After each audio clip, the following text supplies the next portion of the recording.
Protest कर रहे हैं अपने हक अधिकार के लिए। वो कुछ कह नहीं पा रहा है अपना परिस्थिति को लेकर, क्या होगा फ्यूचर में क्या होगा उसको दिख ही नहीं पा रहा है। सरकार जगेगी, सरकार करेगी और उनको करना पड़ेगा। ये हम लोग ये मानते हैं और वो करेंगे क्योंकि संवेदनशील हैं। उनको अभी जो कुछ लोग आसपास घेरे हुए हैं वो उन तक हमारी बात पहुंचने नहीं दे रहे हैं, हमारे मुख्यमंत्री तक, साहब तक। नमस्कार, जोहार, सुप्रभात। अभी सुबह के 4:30 बज रहे हैं और अभी हम लोग जयपाल सिंह मुंडा स्टेडियम में हैं, जहां आप देख सकते हैं कि अभ्यर्थी किस तरीके से जो है अभी भी यहाँ डटे हुए हैं, अभी भी यहाँ जमे हुए हैं। और ये जो स्टूडेंट है, आज इनकी जो सत्याग्रह है, आज इनकी सत्याग्रह का और अभी भी इनकी एक ही मांग है, जो जेपीएससी 14वीं जेपीएससी में जो धांधली हुई है उसकी निष्पक्षता से जांच हो। अभी भी देखिए किस तरीके से जो है इस छोटे से टेंट में सभी अभ्यर्थी यहाँ पर सो रहे हैं, क्योंकि ये कल रात भर यहीं थे। और आपको बता दें कि कल रात में एक मामला भी हुआ जहाँ पर टावर में एक व्यक्ति चढ़ा हुआ है, प्रशासन आई हुई है, प्रशासन अपने एक्टिव मोड पर आ चुकी है। लोग रात भर जगे हुए थे, अभी सुबह सुबह सोए हैं। देखिए शिबू सोरेन की जो है तस्वीर भी यहाँ लगाई गई है, माला अर्पण किया गया है। 4 तारीख को शिबू सोरेन की शहादत दिवस भी है। और देखिए अब कब तक इनकी मांगे जो है पूरी होती है। अभी तक ये जमे हुए हैं और ये सब छात्र की सिर्फ एक ही मांग है कि जो गड़बड़ी हुई है उसकी जांच अच्छी तरीके से। हम कुछ छात्रों से भी बात करने की कोशिश करेंगे। सुबह के 4:30 बज रहे हैं भैया, और अभी भी आप लोग यहीं पे है और जो एक लड़का है वो वहां पे चढ़ा हुआ है, क्या कुछ कहिए। बस जगे हुए मतलब भविष्य को बचाने के लिए जगे हुए हैं, खुद का भी, हम सभी विद्यार्थियों के लिए भी और आने वाले जनरेशन के लिए भी। कोई शौक से यहाँ पर जगा हुआ नहीं है, ठीक है।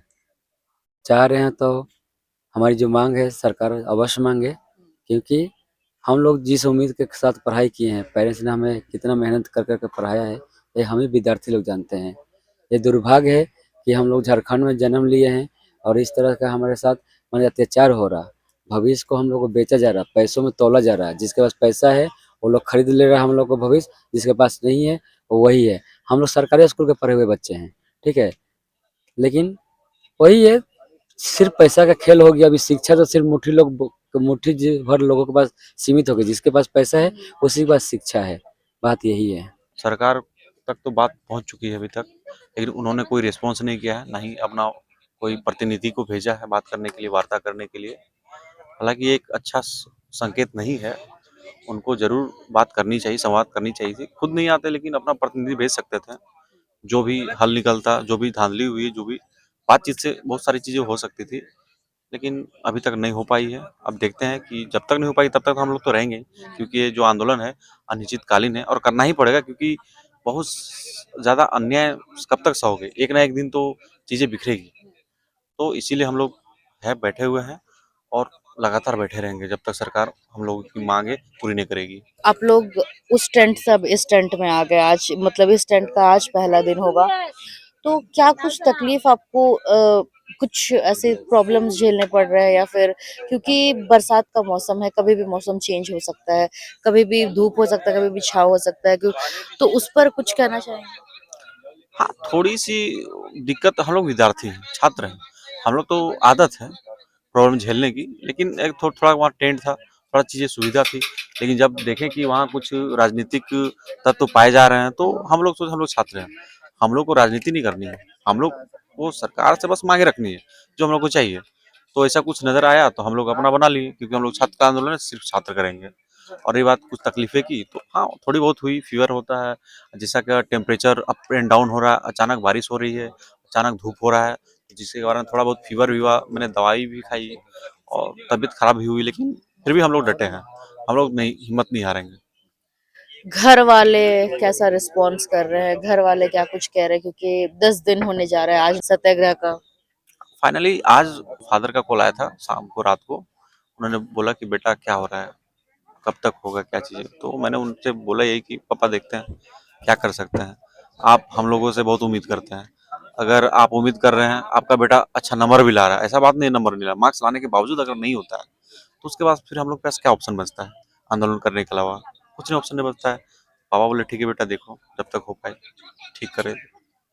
देखिए हमारे साथ कुछ और भी है, हम उनसे भी अभी भी सरकार की तरफ से आप लोग से कोई मिलने नहीं आया है, अभी तक कुछ संज्ञान नहीं लिया गया है, उस पर आप क्या कहेंगे? ये तो मैम आप सरकार से एक बार पूछते तो और अच्छा होता है, सरकार अच्छा से बता पाते। हम लोग का मेन मकसद है कि हम लोग प्रोटेस्ट कर रहे हैं अपने हक अधिकार के लिए। हमारा मांगे कुछ है कि JPSC, PT, FRO, ACF, black और बैकलॉग जो ब्लैक लिस्टेड कंपनी लिए वो तत्काल कैंसिल करें और इसका बड़ा से बड़ा जांच हो, बृहद पैमाने पर जांच हो और सीबीआई को दे दिया जाए। जहाँ तक हमें उम्मीद है जांच की, तो सीआईडी जांच कर रही है। हमें नहीं लगता है सीआईडी जांच कर रही है, उस जांच को पूरी तरह मिटाने का कोशिश कर रहा है, क्योंकि सबको पता है कि जांच कैसे होता है, यहाँ पर सीजीएल में देख चुका है। तो हम लोग चाहते हैं कि इसका बड़ा पैमाने पर सीबीआई का जांच हो, जिससे क्या होता है कि जो अंदर में 10-10, 15, 20-20 सालों से अधिकारी बैठे हुए हैं, उसको तत्काल निकाल कर रोटेटिंग एक पॉलिसी लेके हस्तांतरण किया जाए, जिससे कि वो संस्था का जो एक विश्वसनीयता होता है वो बनी रहे, लोगों का विश्वास उस पर बनी रहे, ये होना चाहिए। और लोगों का जो स्टूडेंट का यहाँ का मनोबल है वो कमजोर ना हो। कहीं ना कहीं ये एक बहुत बड़ा समस्या है कि यहाँ का जो विद्यार्थी है वो हताश परेशान बहुत है।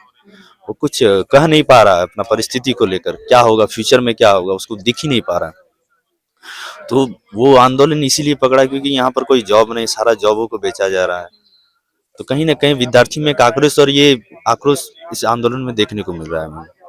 और लोग अभी भी बने हुए हैं और देख सकते हैं किस तरह कुछ लोग अभी भी सो रहे हैं और कुछ लोग अभी भी बाहर बैठे हुए हैं। आइए हम जो बाहर बैठे हुए हैं, जो जगे हुए हैं, उनसे बात करने की कोशिश करते हैं, क्योंकि सरकार ने संज्ञान नहीं लिया है, क्या कुछ है हम उनसे बात करेंगे। अभी भी जो है संघर्ष की लड़ाई चल रही है, तो अब ये लड़ाई किस मोड़ पर जाने वाला है, क्योंकि 10 दिन हो जाए, तो अब ये संघर्ष की लड़ाई किस मोड़ पे जाने वाली है?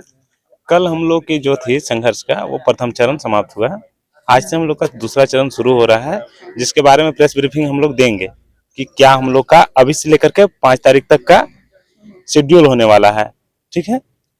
और सरकार से हम लोग की मांग जारी है, सरकार जगेगी, सरकार करेगी और उनको करना पड़ेगा, ये हम लोग ये मानते हैं और वो करेंगे क्योंकि संवेदनशील हैं। उनको अभी जो कुछ लोग आसपास घेरे हुए हैं वो उन तक हमारी बात पहुंचने नहीं दे रहे हैं, हमारे मुख्यमंत्री तक, साहब तक। और उनके तक हमारी बात पहुंचेगी, एक न एक दिन जरूर पहुंचेगी, क्योंकि हम लोग का दर्द जो है आप लोग के माध्यम से पूरा देश देख रहा है, तो उन तक भी पहुंच ही जाएगी। जी मैडम। भैया अभी करंटली 4 मुख्य मांगे जो है, किन किन मांगों पे आप लोग जो है काम कर रहे हैं? नहीं, मांग तो हम लोग का है, मांग पत्र में हर चीज है, आप लोग देखे भी हैं। और मांग हम लोग का वही है जो था कि जितने भी टीडीपीएल के द्वारा परीक्षा ली गई है, सभी परीक्षाएं, चाहे जेपीएससी हो या बैकलॉग परीक्षा हो जेपीएससी की, या एफआरओ हो, एआरओ हो, जितनी भी परीक्षाएं हैं वो रद्द हो। इसके बाद जेएसएससी सीजीएल जो है वो रद्द हो। टीचिंग एग्जाम में जितना धांधली हुआ है वो रद्द हो। जिस भी एग्जाम में जो सेटर अभय तिवारी पकड़ा गया है, वो जिस भी एग्जाम में सम्मिलित हो वो रद्द हो। प्लस में जितना हम लोग का जो जेपीएससी और जेएसएससी आयोग है, चयन आयोग है, उसका संपूर्ण रिफॉर्म आयोग को भंग करके, या भंग नहीं किया जाए तो उसका एक चपरासी से लेकर के सीनियर ऑफिसर अध्यक्ष तक को वहां से हटा करके एक अच्छे छवि वाले ऑफिसर को, एक अच्छी छवि वाले कर्मचारी को नियुक्त करने का मांग है हम लोग को। टीडीपीएल कंपनी की बात करें तो ये ब्लैक लिस्टेड कंपनी है, तो ब्लैक लिस्टेड कंपनी इतना बड़ा एग्जाम कंडक्ट कराना, ये काफी सोचने वाली बात है। इसके लिए तो आयोग को सोचना चाहिए था ना। हालांकि आयोग क्यों सोचेगा, आयोग को तो सेटिंग करके पैसा कमाना था, तो वो पैसा कमाने का काम किया है। अब हम छात्रों का जो भविष्य अधर में है, तो हम लोग अपने मांग के लिए, हम लोग अपने हक के लिए, अधिकार के लिए प्रोटेस्ट के लिए आए हैं। उनको जो करना था वो किए, हम लोग को जो करना है हम लोग कर रहे हैं। हालांकि वो हम लोग के भविष्य के साथ खेले, वो गलत किए हैं, तो उनको ये बात हम लोग को, सरकार को है कि अगर जेपीएससी को आप एक स्वतंत्र संस्था मानते हैं, आपका नहीं है, लेकिन इतने बड़े गड़बड़ी होने के बाद आपको संज्ञान लेना होगा, क्योंकि राज्य के अल्टीमेटली मुखिया आप ही हैं सर। तो मुखिया मुख सो चाहिए, खान 501, पोषण करे सकल अंग, तुलसी समेत विवेक, ये हम लोग कहानी है। तो मुखिया को मुखसा होना चाहिए। उनको अगर एक स्वायत्त संस्था उसके बारे में जैसे देख रहे कर रहे हैं, तो वैसे हम लोग को भी देखना चाहिए कि हम लोग उनके बच्चे हैं, हम लोग उनके छोटे भाई हैं, हम लोग उनके भतीजे हैं। जेपीएससी का 14वीं जेपीएससी में जब धांधली हुई थी उसके जस्ट 3 या 4 दिन के बाद जो जेपीएससी के चेयरमैन एल ख्यांते इस्तीफा दे देते हैं, क्या ये हड़बड़ी में हुआ था? देखिए एल ख्यांते सर जो हैं उनको इस्तीफा क्यों देना पड़ा, नहीं देना पड़ा, वो तो सीआईडी जांच कर ही रही है, उनको रोज बुला रही है, पूछ रही है। और हो सकता है कि आज शायद उनको फिर है, हाँ, तो ऐसा सुना जा रहा है कि आज उनको गिरफ्तार भी कर लिया जाए। तो अंदर खाने की बात है, हम लोग को तो पता नहीं है। हम लोग को जो सामने पेपर में, प्रिंट मीडिया में आया, न्यूज में आया, तो उसके लेकर के हम लोग आंदोलनरत है भाई, कि जब अभय तिवारी सामने पकड़ा है, उसको सरकार ने ही गिरफ्तार करके रखा है। हाँ। 10 और भी जो भी कर्मचारी है, ऑफिसर है, उनको गिरफ्तार करके सरकार रखा है। तो सरकार भी मान रही है कि धांधली हुई है। अब ख्यांते सर को हम क्या कहेंगे कि वो कैसे है, नहीं है, वो तो सीआईडी जांच कर रही है, वो तो बताएगी ही। हालांकि हमको बहुत विश्वास नहीं है सीआईडी पे, क्योंकि जेएसएससी सीजीएल में उन्होंने हमारे साथ धोखा किया है। उन्होंने जो है उसका लीपापोती करने का काम किया है, जिसका कि कल कुणाल सर दिखा भी रहे थे प्रूफ के तौर पे कि ये देखिए उन्होंने 120 प्रश्न को माना था। जो पहली सीआईडी बैठी थी, दूसरी सीआईडी 120 से फ्यू तक आ गए थे। ये है मैडम। स्टूडेंट की एक ही मांग है कि जो धांधली हुई ये सिर्फ जेपीएससी और जेएसएससी तक की कहानी नहीं है, ये तमाम पूरे जो शिक्षा व्यवस्था की कहानी है, जिससे आए दिन जो है स्टूडेंट जूझ रहे हैं, ये उसकी कहानी है। अनिश्चितकालीन धरने पे बैठे हुए सत्याग्रह का 9वां दिन है और आज से एक नए दिन की शुरुआत हो रही है।